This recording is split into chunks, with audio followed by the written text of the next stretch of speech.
ile suafa manu malo Yesu Keriso lo tanto faola o tanto atua tanto te malua au te whaatalofa atua ia te o tō uso mo tu whawhine ta māma tinama ainga uma i tono le kalesia spito le toe fio mai o e olo sa ili pea po fea le ala tonu mai le atua po fea le sapati moni to tono o Samoa e ui na tātou sāwa vali le vanu o le anta o le oti o lo soifua le atua na whaia le langi ma le lalo langi i le universal ne o ia olo ia i le tali o mea uma o ia fo i tātou te usu stai ai wa o ia olo umia le olo mea uma i le langi ma le vanu nimo ma le lalo langi ma la loifo le lalo langi le ne o lo ia te ia le tali o le fisini po fea ea le sapati moni to tono o Samoa au fea fo i le urua yaso au le a tātou wo i le atua o ia olo ia i le pule o mea uma i le titano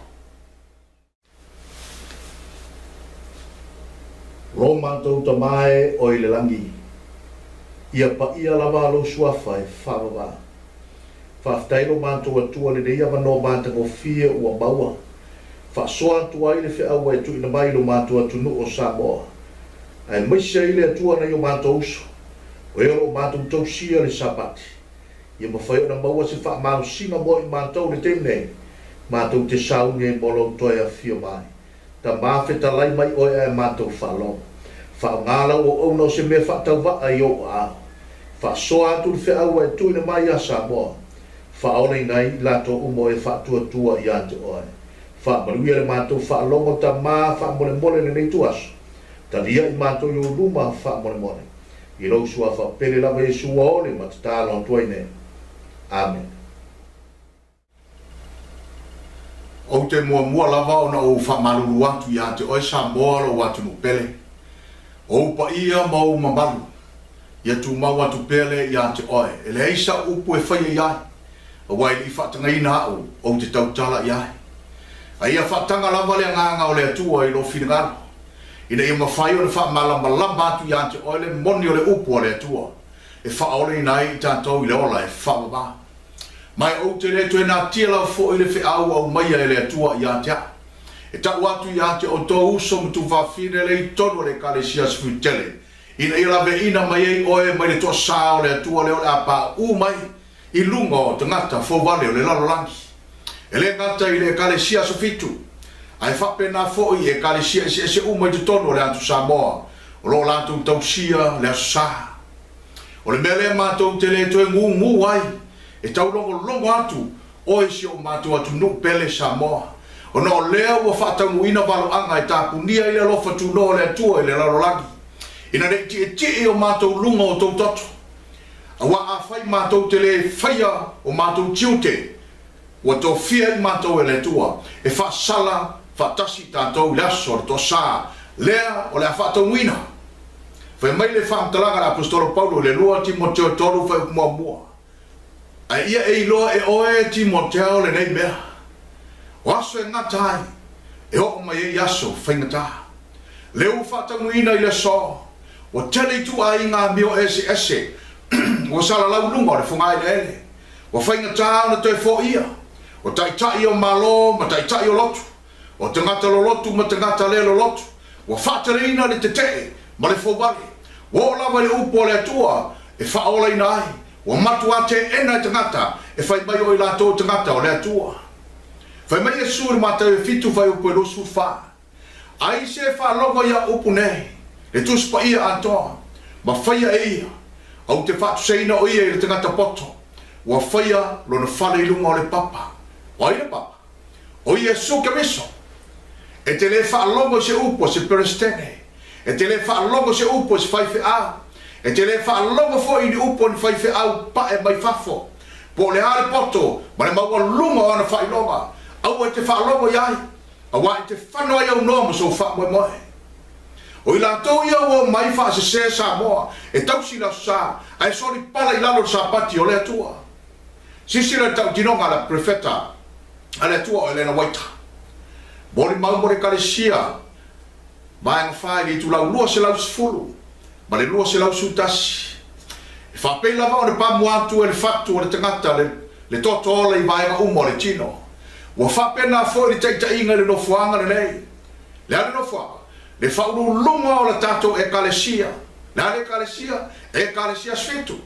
E a fia i le tino a tō tangata taritono. A whai malolo ina le whatu o tangata. E mabaha fo i malolo ina le toto o pamuatu i tu tino uma. Ai a whai le mamā lea puna mai. O le ama mai e fo i tu tino uma, i le ono le sua o lo sawai. O lea fo i wo o ia i tato. O ai tato. Le konfanisia hao le kalesia sfitu le lalalangi. Ua mai. Ua ona na onga o lo sawai. A whai whalenga ina le fatu o le ngā ruenga. E mawhatia mawhaina i fo i le kalesia atoa. I ona lala ese maona tamau a inga. O lo sala lau solo i lunga o le whungai le ene. Sisila ni mau tupu le whaurulunga o le ngā ruenga. O le mele ua oe. Aua te talitoni upo whai whi au matai papae mai fafo. E au noa mo ni whamau ninga ni tuspaia, ma le nganga o wala anga, e whamau nia ila lato mau, o le sapati moni leo o tausi whatasi e le kalesia fitu, ma lotu protesano i le temine i tono Samoa. E se le sa o le nata li torunga, e leo se mea na whai mai e le atua. O le sua ona lea, wa mai mai lunga i papalangi, wa wha ona na i tangata tau sapati o Samoa. E le i wha mai mai lunga o le tula fono ma le maa. Whai mai su le Isaia baru whai upo e lusfuru. E nasa ili ia le tula fono mare ma. A whai la tau te le tau tala e tusa mai au. Ua le ai lava se malamalama i ante i la tau. Uso e o tu whawhine le lo tele. Au te le atua e furi tua lava le whea mai e le atua i ante au. E tau atu i ante oe. Ua pa u i limo tangata pae le kalesia sfitu. Ua leo to iai si tai tai inga le langi. A oai lau tai tai ia le kalesia le temre. Sisile vaenga muri muri. Wa iai nei ngā runga tele a satani li whaurulunga o le tātou whatutuaka. Na te leto e tau fia lava whawhita auli, e whaaleanga i nei tangata o lo iei tūlanga tofi maurulunga, mauna ina i lato ia a vea mae le whamaoni i le tele o lo lato taritonunga. E whapewhea na mātou toe au auna i le atua. I te tono se kalesia ua iai no whari o satani. E whawhewhea na mātou toi au auna i le atua. I te tono se kalesia o le ola i se isi i se tausinga o le tūlafono. Ai whai mai ni whasiri a Paulo i le roma e toru whai upo e toru sufu martasi. O le nei, e whaalea ngā e tātou le tūlafono i le whatotua. Toi tari a Paulo i lana whasiri. Aua ne i whapea. Aua tātou whatu mawina i le tūlafono. Do we then make void the law through faith? God forbid. Yeah, we establish the law. E wha saha e le atua na wha lea ngā hina na tula fono pa ie le whato tua. E le ma whai ono ese le tula fono ma le whato tua. Ai o whatasi. E i loa moni lo whato tua ia Yesu. I lo tau sia ma le wha maoni o na tula fono ma lon sa pati a wha pa ieina. Wha me Yesu le Ioane su wha whai pasifuru ma le lima. A whai tau te alo lofa mai ia te au. Iau tau tausi mai au polo inga. Woe, a whai e sao te le ola i tausi inga o le tula fono. Wa wha malu mai le to sao le tua i ate oe. Whai mene roma e whawhai upo e sifuru ma le lima. A wā o le tula fono e tupu mai ai le to sa. A wā pe a le ai se tula fono. Wa le ai se sori ai. E manino ale upo le tua e le lave. O le solia o le tula fono. E tupu e le to sao le tua marjinga o le tua. Ana le ai se tula fono. E lei foi sta tanga sala i lunga funga ele. A wa o le sala o le soli tula fono lava lea. O le isia o nga se le wa o ina i tutono le kalesia. Fai mai le ai se ma fai o na atoa. Se longa ya fia mai Yesu. O le to afa atoa la ia. Usoe o te ofo le fefe o nei fai fe au. E o ina nei o se. Wa fa mo moya i tanga tau sa patio sa moya o no sa uninga. A o leo wa lata mai le to sa e whano i tangata. E lei wha mamaina ma le wha ato toaina. Ai wha wheri talo a Paulo. I le mo te saloni e lima vai upo luas fumarto. Ia ato atoa na wha pa ieina o tau ele tua lama. E ona le manuia. Ia tau sia lamalo o tau nganga ato uma. I le maleloto atoa maritino. Aisia. Ia le matau le ngaina. I le fio mai o le tātua li. O Yesu Keriso. Lan me mo fai ali a fio ba Yesu. E mo fa mamau nga sala e hala i lo salmo. Mata watu le tua wang sala. Mau sita i tau si polo inga le tua mono sapati ya whapa yeina. Ona e anga vaa le mo le afia mai Yesu le ala afia mai. E le to e sau Yesu e fai se whapa ianga. Ma se wha ato atoanga. Ai sau e mai le tau. E le ave Yesu le langi stangata. E le ato atoa pe afia mai. Nā tangata ua ato atoa le whapa yeina. E fia vaa ye Yesu pe asa. Usoe matu whawhine pele ne kalesia tele. Au te le whewheta watu i ate oe. O lo whawhawhanga le tua mai le langi. O le nai te au au nei whaiwhi au palangi. E te lau au au nei le tua. O le mea whai mai palangi. E lolo i manato tai o le kalesia i Samoa. Ma muli ai peo ni tua. Ai la whai le tua le langi. Whai mele re mia sufitu whai upe lima. O lo whawhapea ni whetalai mai o Iova. Ia malaya le tangata e whātua tua i tangata. Ma ua whai tangata mona lima. A ua li liu ese lona loto ia Iova. Woi. A whai mai a le tua e malaya le tangata e whātua tua i tangata. E malaya lava i le se. E te whiu e whaasao se mea ule whai a ua malaya. Pe prestene. Pe whai whiau. Pe whai tikeri. A whai te whātua tua ia lato whamtalanga. O le sapati moni le asosai Samoa. O te le whewheta watu i ante oi usoe. Tau te whano whātasia i lea te tungun se. Sisira ni waraanga. Leo whātamuina i leso. Review and Herald. Ia mati suma le walu tasi walu warwha. Whamere whamtalanga perfeta. E iai le whinaunga i le tua mona tangata taritonu. I aso nei o le uma. I lea whinaua inga. O le ata i taina i e tangata alo umia tūlanga mawarulunga o le ngā ruenga. Le ala nga i atu le ese senga ma le ala le na o ina i ne mia. E le ngata o le alato le amane i e ina ma wha ngalo li sapati. Ai o le alato tau mo whaifo i ave se ma i isi li sapati. E ale le tanumia i lalo i le lapisi o tū ma nganu o le lalo langi. I tutonu e kalesia mfatasika titele i lunga o le ea. O le au na ina i e whaiwhi au tangata. E te tau o na tausia le urua yaso le yaso. A le o whatau ruina i le soi Samoa. Wa tai e whaiwhi au alo umia tofi mawarulunga o le kalesia tangata. Ina ia tausi le sa. Ai sori para i lalo le tu la fono a le tua. Malana upu moti. Woe. E le pepelo le upu a le tua. Le tu ina i lana perfecta e le na woita. Na sila fia le tua mai ana moa. O le ata i tai ese e prestene whaiwhi au le kalesia tangata u sapati Samoa. E o e tausi la sa. Ai la whai sapati moni o le atua. Moni ma mo le kalesia le vanganua. E itu lau fase lau fatasi ma le fase lau whalua. Wa le wha maoni le kalesia ilo na atua pe Israel wana mua. O ai le kalesia le tautala i perfecta. Le kalesia sufitu. E ala ilo na tuua o le malamalama. La fwa i o le tiute. Ma ia solia i lalo lona tūlanga maualunga marisiri-siri. Lalo tūlanga maualunga marisiri-siri. O lana mio whapa ieina ma le ese mai. Wa solia o na tangata le lato whiangaina ina ia ola mo le tua.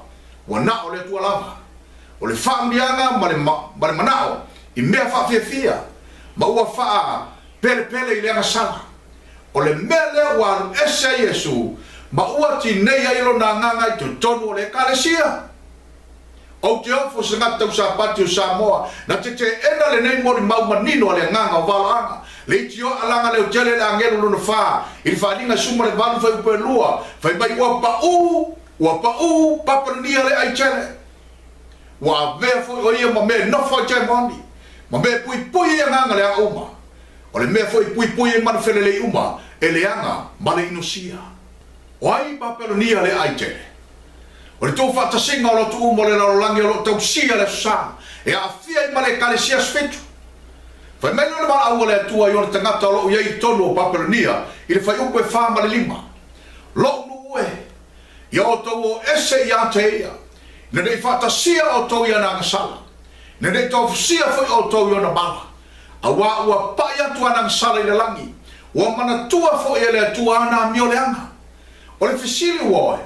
Se i tango lava e whaavasenga i fo i rou mafo wha. Ai si a lava. Ua wala aua i le atua e te anu ese mai tutonu ina. e ese mafuanga uval au fanati natia ile atua e te alu ese mai tonu o le kalesia le naupau ai ape ai nofo i be ina e fatali ile fia mai Yesu wae e iei no mafuanga awa o tapu ni ai le alofa tu no le atua ile system le nae te lotua wale to iei sia vanoa aisia awa ua pai atua na ngasala ile langi wa mana tua fo ile atua ana mio le aka wa fuatia le atua le fua fatautau ma wa iloa wa mama sangia wa ngasala e kalesia i wa pai atu le laki mo mo ane tolu fai upe fa o ilato umalava o e fai le ngasala walato soli fo i tula fono o le ngasala o le soli tula fono lava lea a e pepelo wa e ngasala wa soli le tula fono a ua le mori mau pepelo a e fasio tangata wa e ngasala wa e soli le tula fono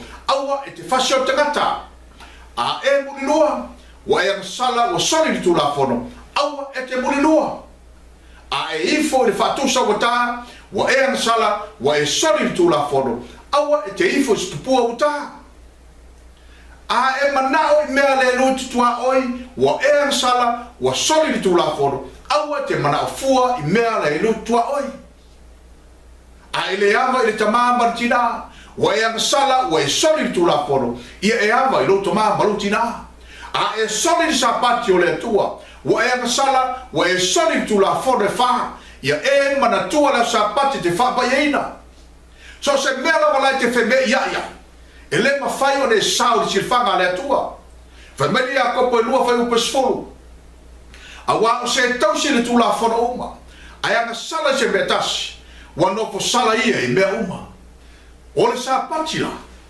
o le maa wha manatu le fofoina i le tua o pa neta uma malangi uma le universal ne o lana whailonga i le ba o le atua mono tangata la tautu tausia i so se la lolangi na ia whaia o na paufo i leo le tula fono uma i se fulu e sili atu na whao ngā e sa tani lotu kere si ale umbo le laulangi i le ima tua soli pala i lau ma ua ne tani tonu iai o isi tula fono uma iwa e ioi e tangata uma a wa o wha vai e tula fono malo ma tula fono e kale si umbo le laulangi a e nga oi e loka oi le whanpuipui wa e nga oi a e fasio tangata e loka oi le whanpuipui wa e fasio tangata a e mulilua e whaasala o e le lotu wa e mulilua o tula whana umalawala e tuli matai e malo ma lotu le teime te soli ai o ne whaasala le oe pe whanapui pui ai whawhepe e soli le tula whana e wha o sapati o le aso na whaapaia ma whaamanuia ma whaasae le tue o mai le so wa oe o na paua leo le tula whano a soli le tangata e le whaasala se malo po se lotu ai whaasala e Yesu i le aso e fio mai ai. E tau ai i le watoa, e ta iona sifuru pauna le mamafa. Mafu angana na whai mai ia kopo, pe te tau sia tula fono uma iwa, ai soli sa pati ni whapa ieina e le atua, wa e nofo sala i lumo le atua i mea uma. A wa a e solia sa pati, o le whai longa le atua, wa whai mo fiefoi, o le solia isi tula fono uma iwa.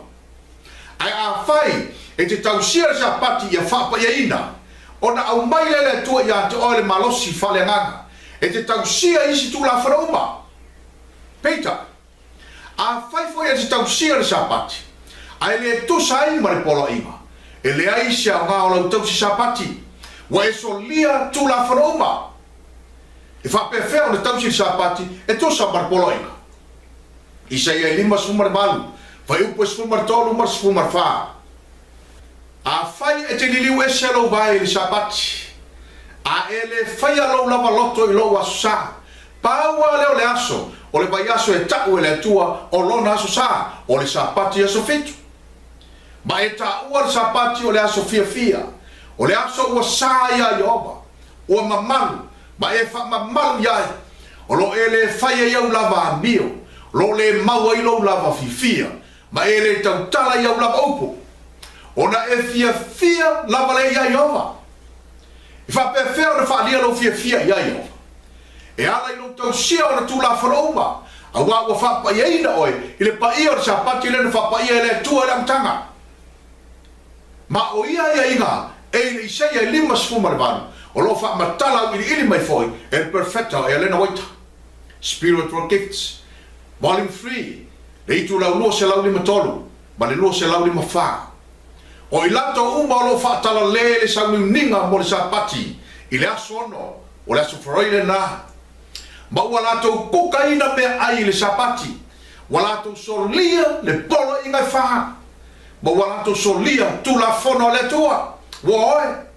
E leo se meta alo le tu la fono e fa. E leo se aso e sa loto e tangata. E kuka na me ai. Ma fa tau e na me ai mai fale inga e ai. O le aso e sa ia iowa. E pa ia. E mamalu. E au na e fa mamalu iai. Selected messages. Tusi lon tolu le tu lau lua se lau ni mawara. Ma tau te fa tonu atu I tangata uma. Aua ne fufulua au tau wipu li sapati. Pe a fai ma fai o na aua le fai le le mea. Aua o le mi ngao lea I le tua. Le fai o se ngā luenga I le te tau o na fai I lo na aso pa ia. O le mea e te tau o na fai. O le tu o le wipu se I uma le sapati. Pe a fai e ma fai o na fai. Mafu anga le na mātou te ana pongi e sapati uma. Ia aua ne mātou solia le sapati te fufulo ipu. Ma le bebesi mea ai. Ma le mata pea pea I mea ai. Aua e le na mea ai ola I tangata. Aua fioka uma le tua. E ola I tangata I le ola e whawaba. Signs of the times. Ia me lua sifuma le lima. I le tasi baru lua. Fai mai. O le solia le pola inga e wha. Wa le na o le sauninga mea ai e whasino iai. E toa tele wa le wha I tete. I le tu lea o le wha I le ina o se vai. Ma le sele ina o lato ava. Se I longa e uma le wha whelo inga sa pati. E le ta tau o na whaia le na mea. Usoe. O le tau singa le na o tu la fone whae tusa marpola inga. E te manatu mamai na I me iti ia.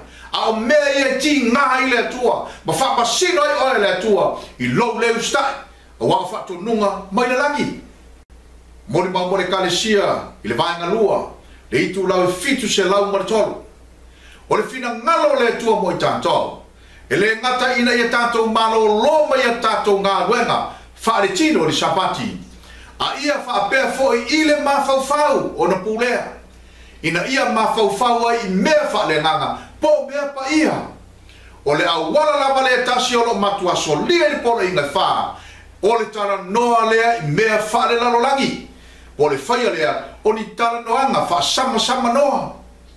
O le tara noa me sau I o tātou mawhau whau. O le tau tara lava lea ia tātou lava upu. Le tā ua ni seia lima sumarima. O teimi uma lava tātou te o ese mai ai le mea moni. O le au maia fau lea o I tātou. I le nofo polonga ma le whasalanga. Usoe le kalesia tele. Whapea maise e kalesia uma lo lato tau sia le sapati moni. E leo se sapati e whai e tangata le me loto iai. Ma manatu iai. E leo se aso e whai ni tala noanga whasama noa. E leo se aso e whai ni fuwhanga whale lotu le tūri tino. Pe whai ni fuwhanga whale ainga. E leo se aso e tala noa ni tala noanga. Poni ta alonga. Poni fusuanga. E leo se aso foi, e fai ni tala mali e man tausuanga. O le aso e saha ia ioma. O le tangata te fai ia meri sapati, e whano le tua saha o le atua. Special testimonies, Series A, numero tolu, le itu lau fast full malelua. E tu sai male malama le tu ina mai le atua ia I tātou. I le amio e te tau na tau sia ai le sapati. O te matau. O na ua avea I tātou ma tangata whaatala le. Ma ua masani o na tātou whemala ngā I le sapati. O se mea e le ta tau o na tātou whaia. O tau mātou uso ma tu whawhine le kalesia tele. Mātou tele I o ese o na so mātou ita I ata o tau le ai. Na mātou ese, mātou te whia iai ma mātou whanau. I le ola e whawa. Mātou tele maua I nā le ola e whawa. Awa o tapunia le lofa tu no le tua I lunga o le whaulunga. O le whatu o le ngā luenga. O sawa ia o nga se.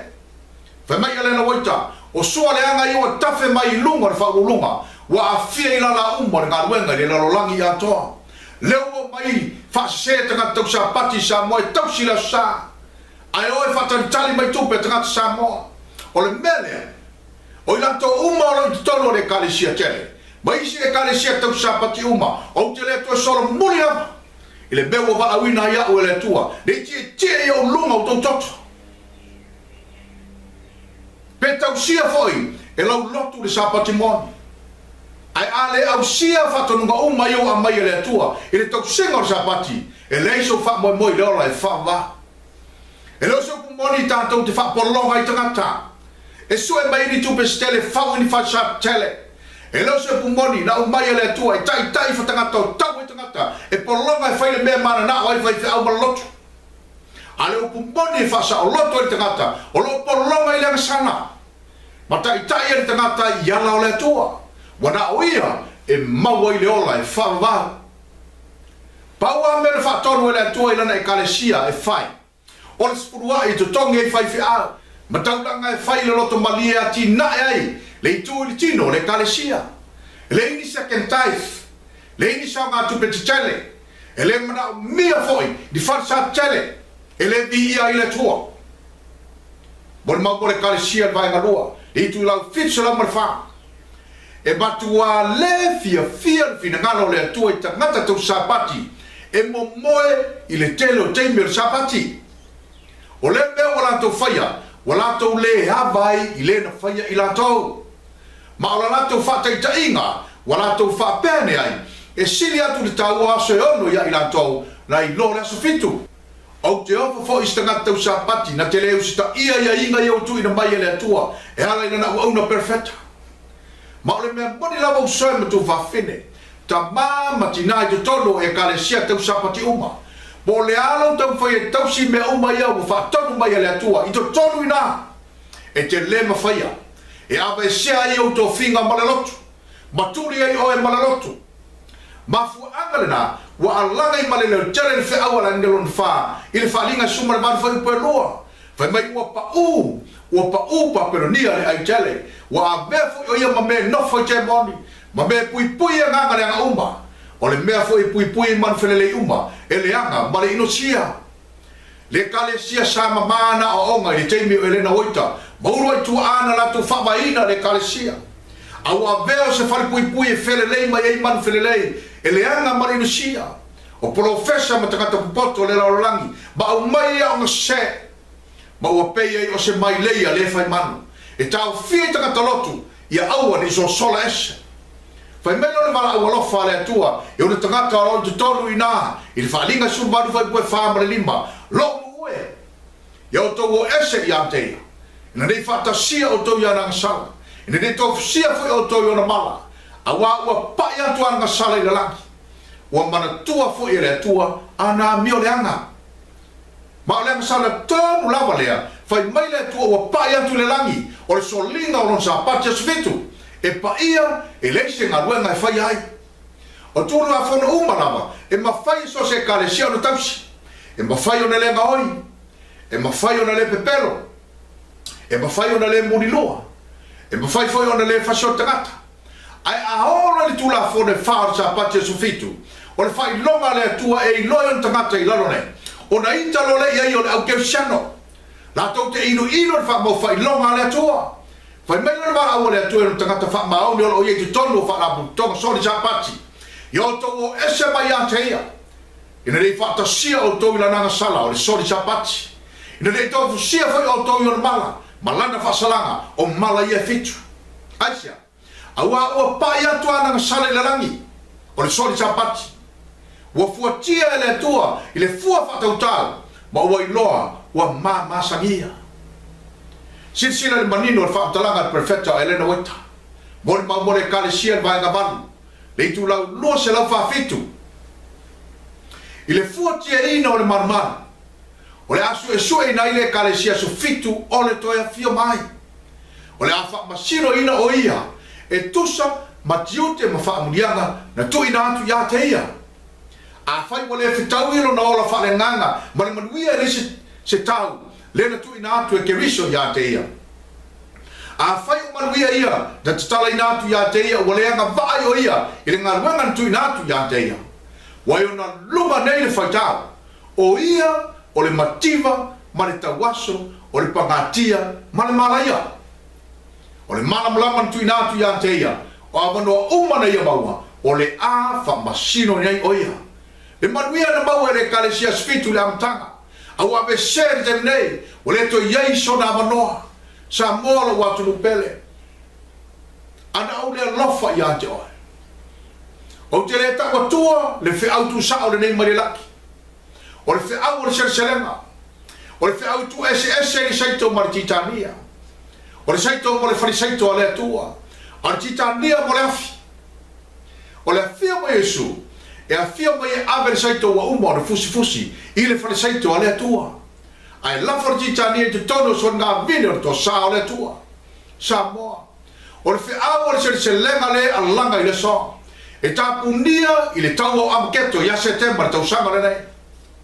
A e misia la le amano muli le nei. E leto e maua so amanoa i le afia mai Yesu i le masina o kitopa.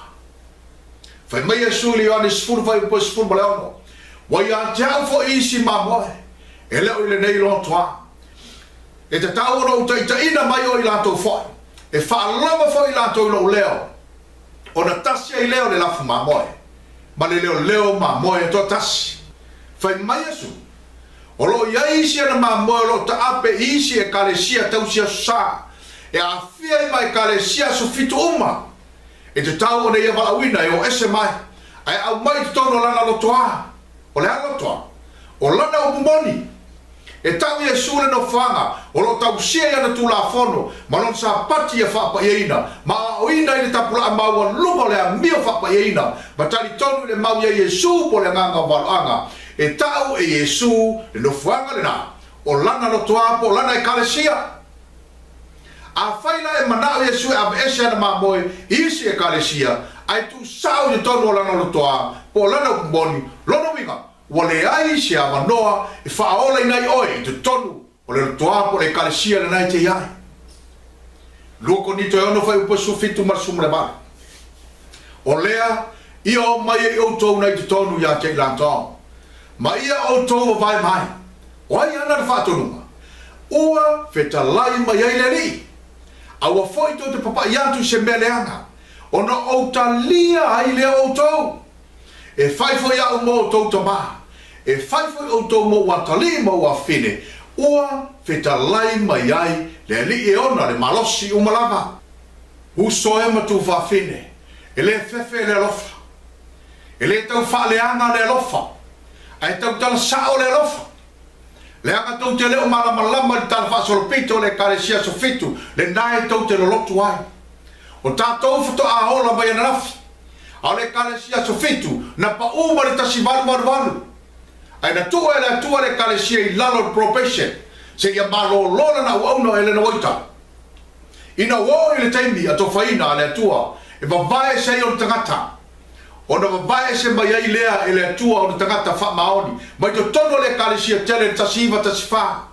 Ai fa malo lona na uauna ele na waita. Ile tasiva tasilima.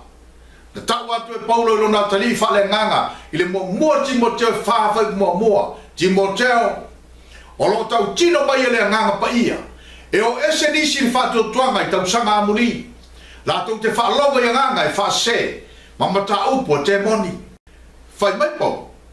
Waso amuri le tātou te ola ma soifuai. E o ese nisi mai whātua tuanga. O le whisini usoe ma tu whawhine. O le ale me o le whātua tuanga. O le faith, o le tanto nunga ia Yesu la tātou amia tonu. Na fia mai le tino anga sala, e maliu mo le tangata anga sala usala mo ma furitua ele anga sala.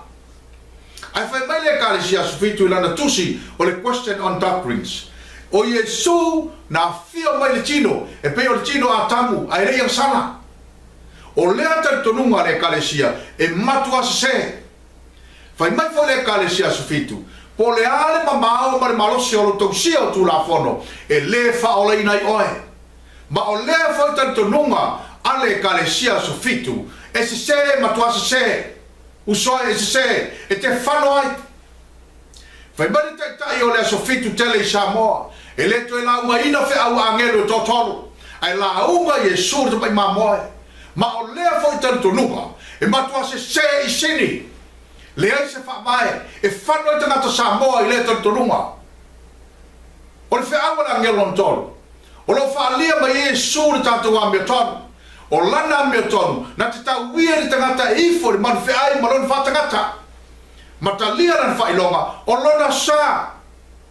Sisi le poutu e fitu na whaamai e te tununga. Ale kalesia su fitu e paionia se tasi manu whaafaa. O le poutu mua mua. O le mataupu e whaatau i le whale whitawhai. O lo ngā lua Iesu mo le whaamasinonga tangata mai le tasi malu whawha e o mai le so. Poutulo na lua o le sapati asa fitu o le aso e tāpua i e tangata i le atua o le langi. Poutulo na tolu o le toe fuata ina o le soifua malolo ina. O le suia leo mea ai e tangata o le toe fi mai i mea ai fuala au e peo na iai e tena. Ai ave sea la tu mea i manu e o mai le so e le suia. Poutulo na wha e le awai tangata o le toe fi mai ini taua mani vaenga aua malo le lalolangi.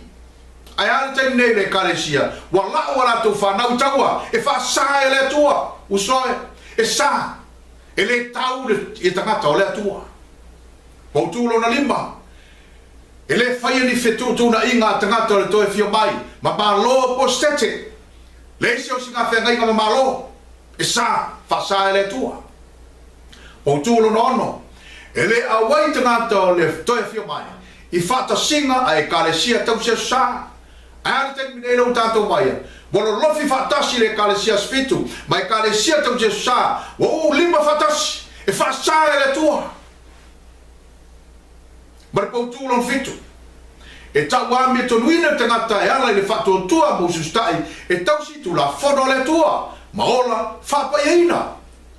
O poutuna e fitu na whaavai le kalesia su fitu i le amatanga e o mai la so e lema whaistangata o na vesea.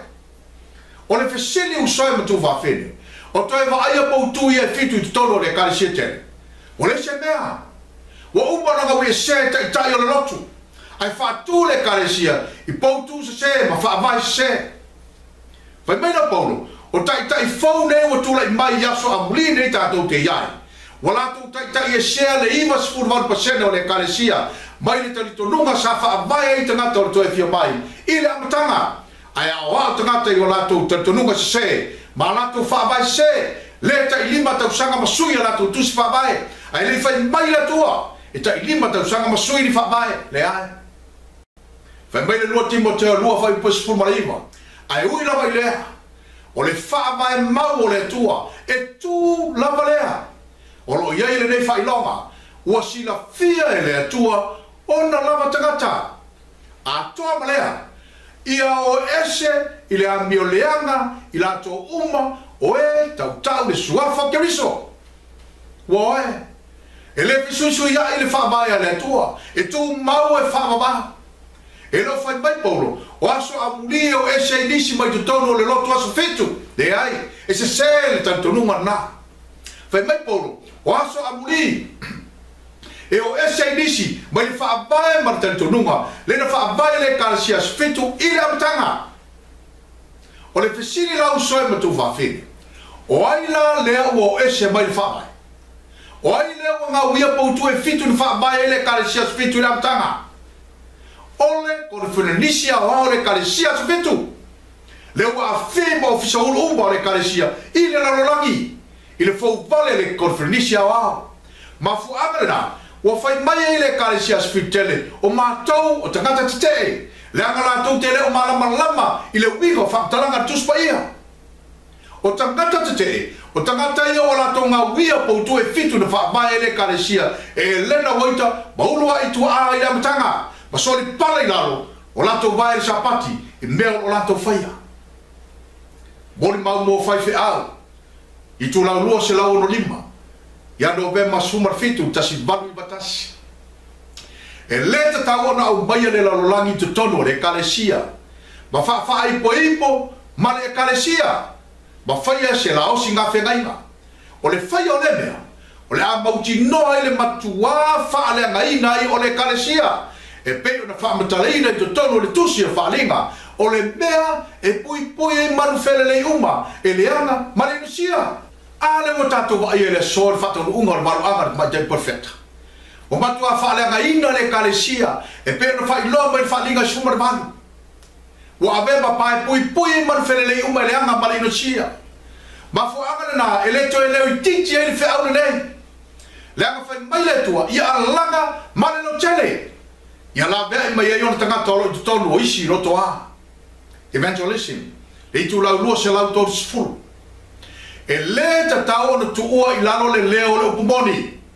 ia le ngu fo e fe au mo te minei o le tao po sfur mo le malu le tusi e fa linga wana fa alia mai le tau o le tu inatu le upumoni ile le ai o sona taimi fa tapula ina aia matua fa mafa male malos wa matua tele le fe alo fai ma le tau tala sao le forfola ina le fe au la ngelo no tolu wale avere fe au yo manino malona ese mai e pe ona yai mo usoi mo tu va fine le kalesia tele ma tu tele tau tala foi au no mo fa maunima o me uma fa ilo mai le tua ya te mato ya wala ese ma tu te tau sa watu ya tu to ele fa alo e la gai mai o mai tolu na ma fu amere na ele ngu yo mato leo la ka fa mai evangelism e tu la no se la to sfulu o le fe au le angelo non ton o le fe au o le ola marach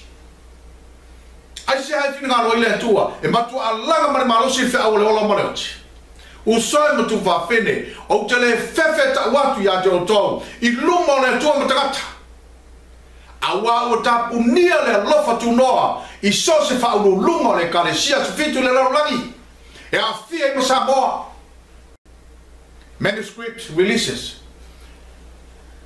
vai na sumar fitu dei tu lau se lau fitu ba awa o le leon confernicia wao oi confernicia wao le kalesia su fitu wale o to fa tua ina awa wale ai se si fofonga mai le tua e ala mai I le fa ala putonga oi le fa ala putonga le kalesia su fitu oi o te le to na tia la se betasi la ngor fe awor se lenga o le fe awor le ola marachi o le fe awor la via e tanga to le tua I so se fa la putonga o le fe awor tau e le tua e o luma o to toto pe awor le faya o so te le na tia la se mea o le tusi le presidente le kalesia spitu na fa to ese le pope ya se tema sumar tolu le lua fe sumar lima I lana fio ma malu pope Francis maota fa apostolo o tasiro o ayo Vaticana I lawa fia ma malu wa o mai tawina nei le mama watu inisio to tino le kalesia spitu le to fio mai o e u tai seina to tono le United States lo lato tu faina to se tosi da tosia ele moa au na fa vaina le nei fa la tonga fa kelsiano o e moa au o e le no oita ai si le fa tanga tosi ile to tele o e olo au mau de tono le nei ai o filate faia au manai ai la malanga asia tu ile ai ma o le tosi o fa u taleina ole fi no tele o lea lo minga na tu sia ile sifulu ma le iwa centuri ile te mitonu o lo iai fe sia inga ile va fenga iai o tangata kersiano protestano ma tangata kersiano katoliko ile tala fa solopito le United States o se me fa no ai fa lo upo presidente o se me fa no ai o no lo fa aliene nei tu sinisio va enga fa le tonu ilea va fenga iai e tu sai mal fam talanga se tasio tai na mo ya ja o ile tai le tau tala I Ted Wilson na mo ya te o lona ta ma o Wilson o ia la valea na fai fam talanga le lalo o tu singa ma fam talanga uma o lo lango ina le nei tusi e fa sanga ta watu ile katoliko watu ina tu nei le fa ta funanga o le tala fa sorpito o le tonai e tai ma to tino le kalesia fitu ole to ya fio mai le tempo dei ona awalo o mia nei tofi prestene o le confernicia o le kalesia fitu o to ya fio mai o le melea wo tusi atuai e fa o atu le fa to e senga mai ile tai o fa la putonga ke sia uma e fa talo sanga nai lo fina ngalo malama malau fa mangalonga o ke ofo ono tanga mani fa tinonga fa le manuia a se vaenga to tito to tino fatu tuanga kerisiano o lo o tau ave le taimi nei ile taimi la sa ilia I kerisiano uma o e tau sisi atu le nofo le lei ina ia tu fata sia ila to uma ina ia fo ia fa fita ule o nga lo fisanga ina I mana tato lalo lang wa le te tau wai fa longa I umpor bestene wa tua ia vaenga to titi wa le te tau wai ona whaatanga ina ni ngai o inga po ni whaatinonga anita ngata toi titi ti sila ia ni tautia o ita ngata toi titi ta ngata o lo lato tu tūri whaae e whaatupo ni vesi ma ni whai inga o lea tu whatasinga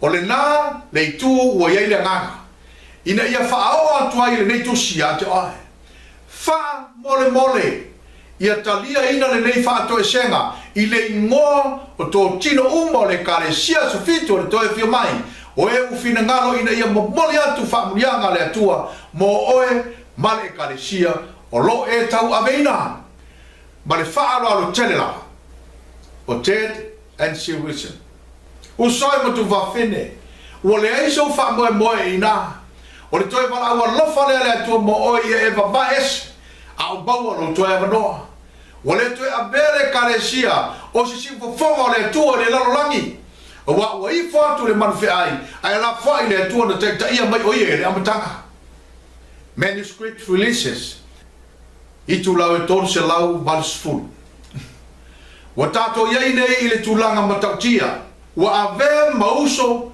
ya papelonia fo vale fai mai ele na uita wa avele karesia sofitu o se uso ya papelonia I le whatangaina o tātou e kalesia ia whaalengaina ma ua tumu ia nganga le anga uma wa avea ma me pui pui man whelelei le anga Malaysia oi tātou le tautala e perfeta wa avea mausu ia Papulania o le kalesia sofitu le toe fio mai oi Papulania o e kalesia uma loa o ino mta upusese manatu so lia tu la fono le tua mono sa patia sofitu oi tono le kalesia sofitu o le aso tono le masina ne nei o iulai le tātou te iai. Na saine e le konferenisia a o le karesia so fitu le tulafono. E tau sia i le asosa e lango e le faufuanga pope Francesi. Ina ia lawe ina mai ele paneta i le tonu tau sanga. O te le lopo le aseisi wha mauringa o le aveo le karesia so fitu ma paparia. A o leo matua wha lia mai le atua i le so. Le moni ma le wha maoni o le pa maulalo le karesia wa tutusa ma e kalesia tau sia sa ve mai mo mau ile councils to writers and editors le tu la viva sfuma le lima ma le viva sfuma le ono wala matia le kalesia Yesu wa nu mia fatasi matu maanga fale la rolangi o fa vai fale la rolangi wa suia ile minga o ma li susta yatu le tua ato ma poto e sau mai ma ole a avesea mai ele tua na alfa mianga mai le konferenisia o pe ola abesea mai ele atola aure fengai nga male neinu o ele no le kalesia sofitu pe te tau e ona na ina mai tonu tupo pe te tau e ona au bai e tonu o le malu fa vai se matula fono se pe te tau e ona fa alo ila antikeriso o ila antikeriso o pope Francesi a le o fa alo le conferentia o le pope o info le pope o fa to ese le pope ma o muri atu le manfe ai fai mai le o le vai nga muri o le mea tonu lava le nei o lo tai ai tatou e fili e ala i tangata tau aso ma le whapa ieina o ai tangata tau aso o tai tau aso mai fafo o mai fa se tai o le kalesia sa moa ia tau fia tangata tau sa pati sa moa e tau sila sa ia fai go fia yo na justa ia le tu la fono le o sei nei le conferentia o e io e tau singa le sa e sefe mai le lo langi mai fara ngaina o le fisili a o aina fai le lo langi o le atua a o e pulea le paneta le be o le atua e pule e le pule sta kataola o sauni le atua e su sonu le lo langi tuai le nei ai to e fai le lo langi fo mo no tangata o fa o leina a leo fai mai le tangata na fai ele atua na te se fere paneta o soe ma tu fa fine o fe te fia tu ai O ai te tonu ia. O le atua ana le upu le ta watu po tai tai fau vale o le kalesia. Fina utele, le tu la ulua sifun mo le ona. Pe a tu lo le tulanga i fu tupua ma mio fa pau pau Roma. I te tonu ele paia. Le kalesia sfitu le na. Leo wala lata mai ni ngafa i tu atu o pao le ai. Wata tauno i so o moni o keriso. O na sa ili atu mo le sanga le mu. Fa feo na sa ili. E ala i leo ese mai. A va ai alofa i longa o lapta inga. O i lato uma o le aso sola ese. Ia aua lo nei fatuai. Mawhangana nau mātou so sola ese ai. Lea ngau leo mātou loa. Mātou te leto e sefe te toru nā. Mātou te leto e mau e foi leola e whamau nā. Lea ngau wa tua le ngaruenga tele sa tani te toru ofisa ulu. O le kalesia le larolangi. Whai bani mara ua lofa le atua. O le tangata e fiola. Ia sola e saroa e te teminei. Uso e matu whawhine le kalesia tele. O le aso le tau sire tangata u sapati o Samoa. Ese se. O le aso sa e leo sapati. O whaalonga le whaamalaula manga. E whai whi au o le aso sa le tau sire tangata u sapati o Samoa. E le ai ma se whaavai. Le ai ma se whaamauninga mai te tono tuspa ia ma le nganga walanga. E whaamaunia i le moni o mori mau tai mai whawham whai whi au o Samoa. O le aso lona fito le vai aso. Le ua tausi whaatasi e tangata u sapati ma lotu porosano i le so. Le ai se Samoa. E se se u so e mtu whawhine le kalesia tele. E se se. Wa tātou malama umar whamatalanga manino a tuspa ia. O le aso lona fito le vai aso. O le sapati moni lea ia i ova le tua. Wa tātou malama foi. Na whaia i le tua le langi ma le lalolangi i aso ono. O na malo loa i le o ia i le aso lona fito. Ma wha ia, ma wha manuia, ma wha sa. O le wha mau wha ilonga le atua. O le aso e tāpua i e tangata i le atua. E le aia ma se tangata so fitu i Samoa. E pongi sa i me ta o le sapati aso fitu. Na ala le papatiso i tutonu o le lotu. Wa malama i le me ta o le sapati. O le aso lona fitu, o le vai aso. E o lava i tātou whanau la iti. Wa lantou tau loto ina le tūla fo le wha sapati. Wa toea o pepe mea la tau te leiloa. E o la fo inisi o taitai o lotu polotsano. La tau te talitonu o le aso fito le vai aso. O le sapati moni lea o le atua. Peitai ua oe. O le mana o ngasili o lo iei tangata o sapati o Samoa. E fia i lo tonu. Po fea o iei le aso lo na fitu le na ta pa i Samoa mua. A o le isi fia e tuila e pare malo Samoa. E fai pa anga fa tasi ma malo asia. I lo lato vai aso. E fia i loa po feo iai. Ma o le tali la o le manaonga o tangata tau sapati o Samoa. O le tali e le talia se prestene i niona manatu. E le talia se fai fi au niona langona. E le talia in tai papalangi mai fafo lo lato poto a oina. A o le tali o le manaonga e au mai le tua le langi. Wa umar whatatia e le tua te tolu o le tuspa ia ma le nganga waranga. Whaabae mausali e whaamatala i nei sosi whaafita uli. E tu lai mai te tonu le kalesia. Whai mai le tua i le isei e valu whai upoe luas fulu. I nā sa ilia i le tula whono marima. A whai la tau te le tautala e tusa mai a upu. Wa le ai lava se malama ia te la tau. O le tula whono e whaasino le tuspa ia atoa. A le bau e whaasino i le nganga o walo anga.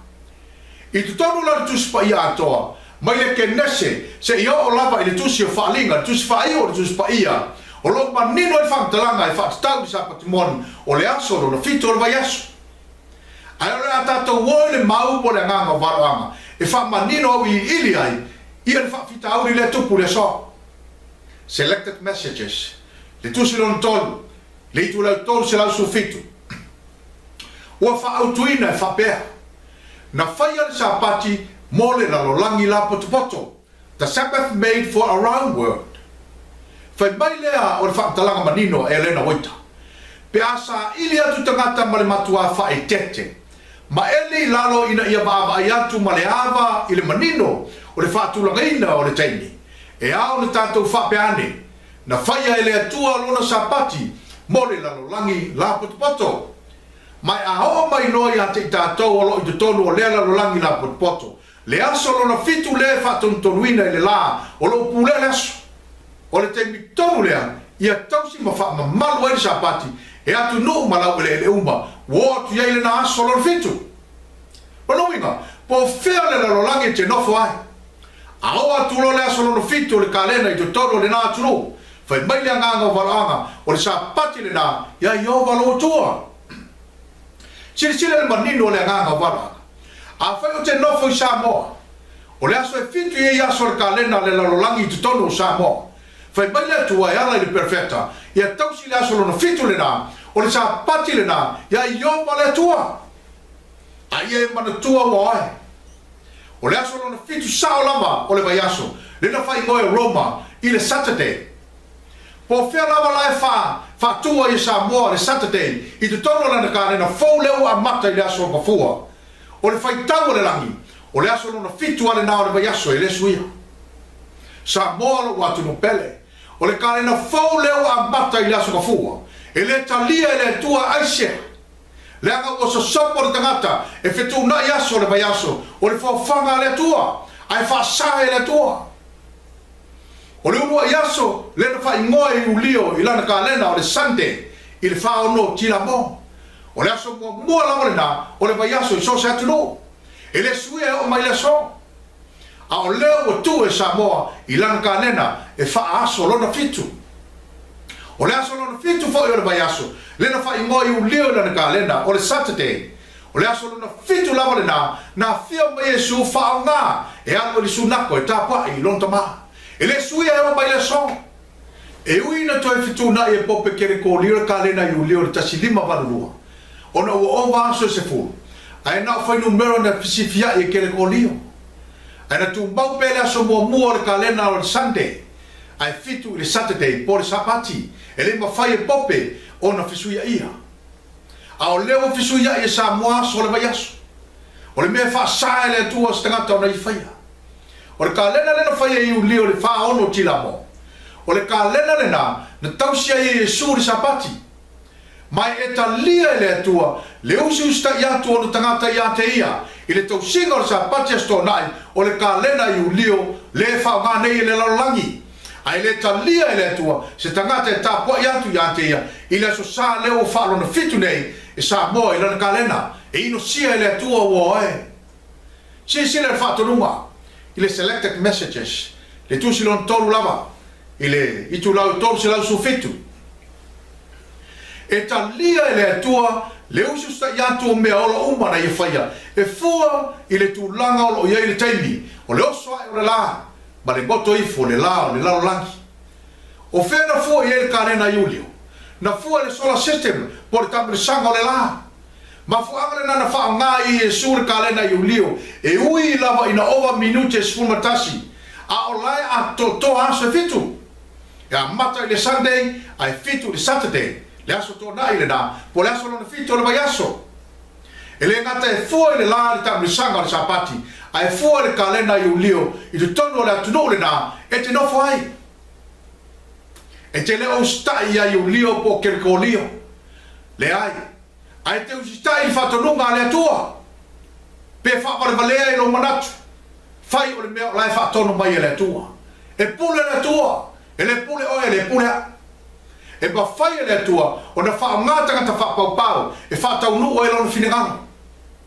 e le fuaina i ni o longona ma ni o manatu ai fua le fatonunga le atua ma fuanga na o le autua tusi na fai le sapati mole na lo langi la potpoto fai mela le tusi la valea o le selected messages le itu la tausa la su fitu i le vaenga momua i to tonu atu no la fai tau masina e le iloa ele moto le la ma le oso ai o le la o le faatulanga ina la o le taimi e fua i taimi ua fa maumauina le natu no no minga a fai o le moto le la i le atu no le o le to iloa i se oso le la ma se ngoto le la o le fai le viafi a olo la i le aso lona fitu o le kalena Iulio i tonu le natu no o le sapati le na ia i ova lo tua o le manino i o le upua le tua si le fautuanga ele na moita i se tasi o uso ta maita e fatatau le leina tua o i waso o le fautuanga foi lea mo tātou le temne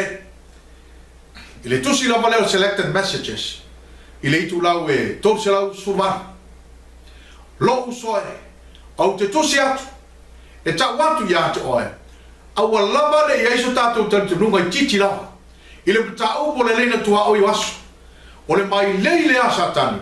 Wa au mai e te tono le kalesia. E ana lava au. Ina ia whawhenumia iai. Ma whau o tangata. Whai mai leo e lena moita. Wa e wa ma aile matua le mawhai. O na tau fia o le mea. Ona o le lalolangi o lo sao le tau singa o lo lato a sa Sunday. Matakata totoe o le atua o lato se se umai. O le ne mata upo le leina tua oi wasu. O le a whaia e lo tātou tala whasoro pito e le 5 ma le 5 tau sanga o mawai. O se whai pēr le numerai. Peita. O tātou lone lei le mea tātou te tutu ai. O le se lena tupu le a whaiva se lau. Whai mai ele na oita, o le a whaia o se whai pēr le kalesia le numerai. A leo whatau nuina I le kalesia su fitu I sa moa I le so. O lai sa o le tau singa o le sa alotu por tsano I sa moa.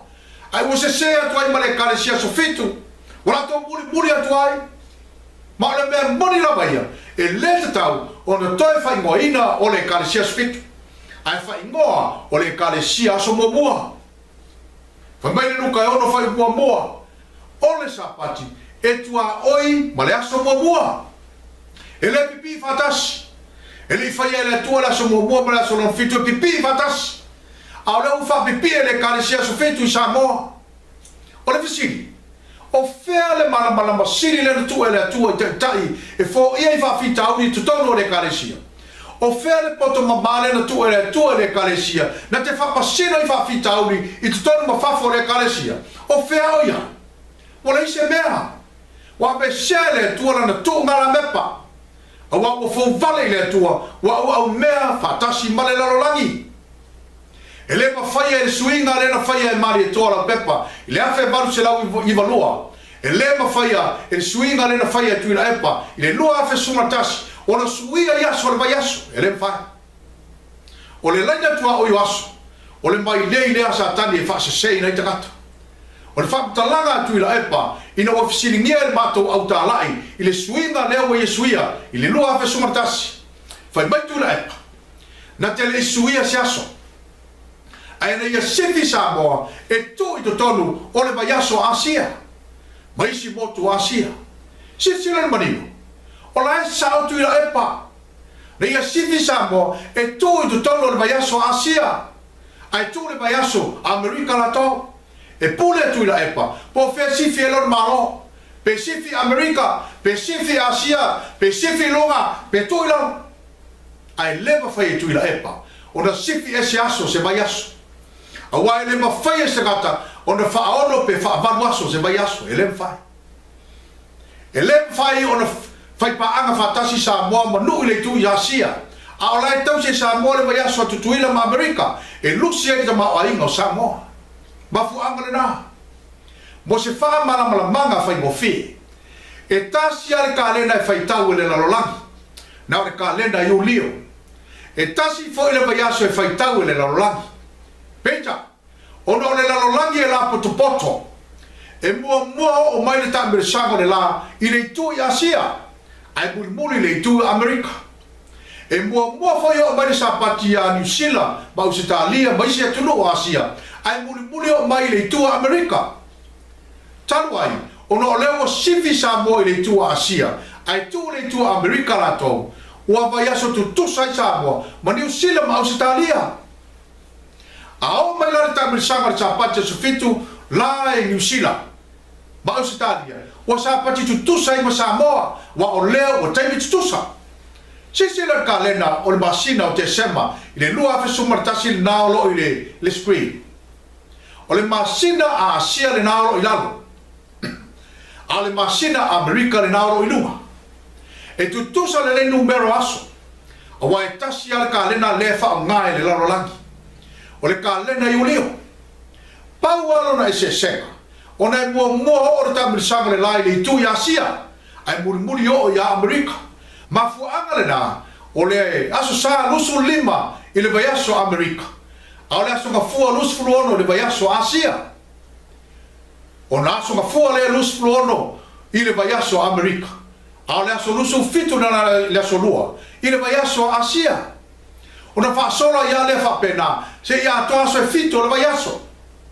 O na e sila le kale na Amerika le nai lunga. Na no nofo whaatasi e tu tuila ma Samoa ile aso tofi aso lus fluiva o te sema le lua afe skumartasi. O na manao le tuila epa. E sei ese Samoa ba ile vayaso tutuila. Ai tu ile vayaso Asia. O le suiga la le na whaia e tuila epa. E le whaia le aso tofi aso lua sifuru ma le iwa. Na whato a whai le sifuru ma le lua le po. Ina ua ulia le aso tō na i aso tōru sifuru maritasi a Asia. Ai aso wharai le aso tōru sifuru ai tutuila. Na ole le sifuru ma le lua le po. Ua ulia le aso tō na i aso tōru sifuru maritasi a Asia. Se ia se loa e tuila epa mai le aso wharai le aso tōru sifuru o tutuila. Ai si fisao lo Samoa i te tonu o le aso tō nai. Aso tōru sifuru maritasi o le vai aso Asia.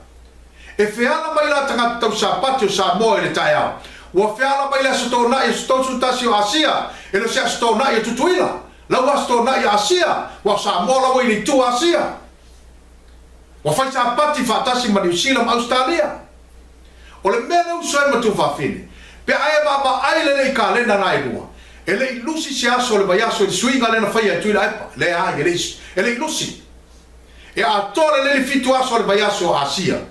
A tore le fitu aso le vai aso i tutuila. E pe uni va se lua. E pito i luma le isi ba. Ai muli atu i tua le isi ba. O e la le te nofo le nofo le va alai tua. O e fioso i te tono le va alai luma. O na e oso lo le nofo le nofo le va alai pito i luma. Ai tu le nofo le va pito i tua le na e nofo ai. E le ma fai o le e aluma ave le nofo le va le na e nofo i tua. Ave e nofo i luma. Danga ese. E fa pena Samoa. Na siti Samoa tu le sapati a sotor sutasi a Asia e sapati fatasi a New Zealand Australia. Ai tu le safari la sotor spulo tutuila la to. E le fai na alu Samoa ma ave la safari a sotor spulo tutuila. E fa pipi fatasi ma le sapati a sotor tasi a Asia. E le fai. O no le aso sa New Zealand Australia ma Samoa. Le aso mo le na Januari. Lua fesfuma lua. O tangata tausia sa i le lotu i le lato waso sa. Ai muli atu ai male kare sia su fitu tele lo lotu fatasi i la sa. Wa umare na, o na lato mtua so lia i laro sa pati muli o le lua fesu martasi i te tonu Samoa. O na walato fatu atua i upu ale prestene ma fai au ale kare sia. Ai le fesiri le tu o le langi e pule a hoi me uma.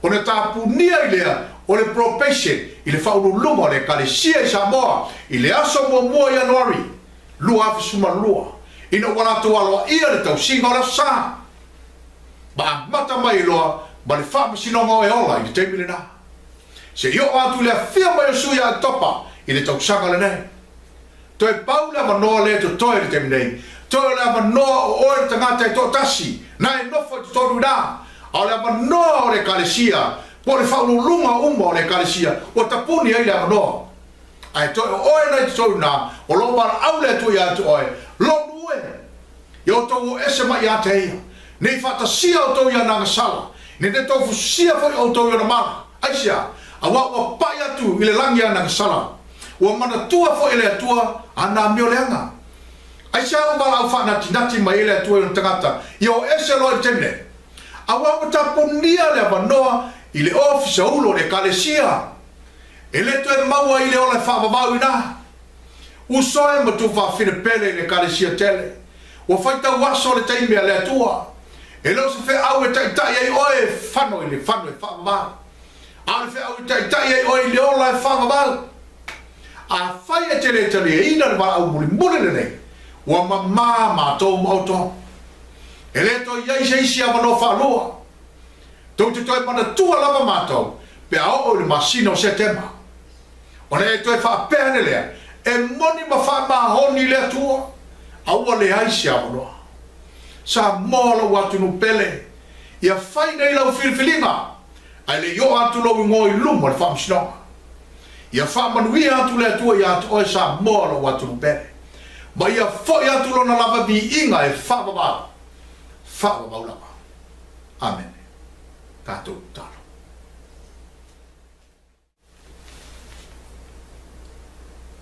lo mātou tamae o i le langi.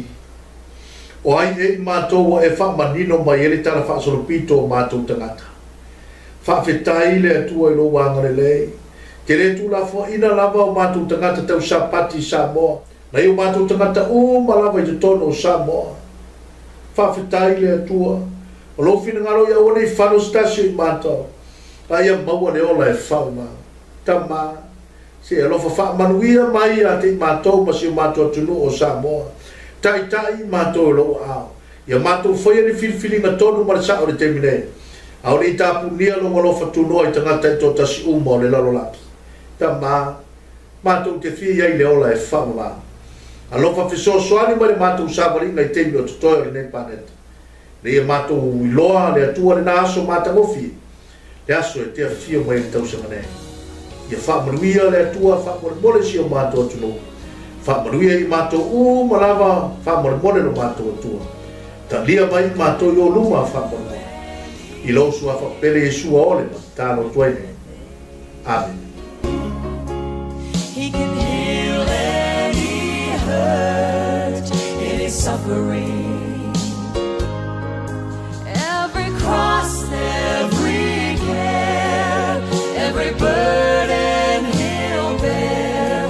For anyone, anywhere, God can do anything.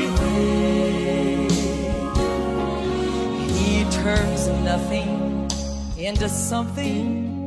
He's the giver of life. He's hope to the hopeless and sight to the blind.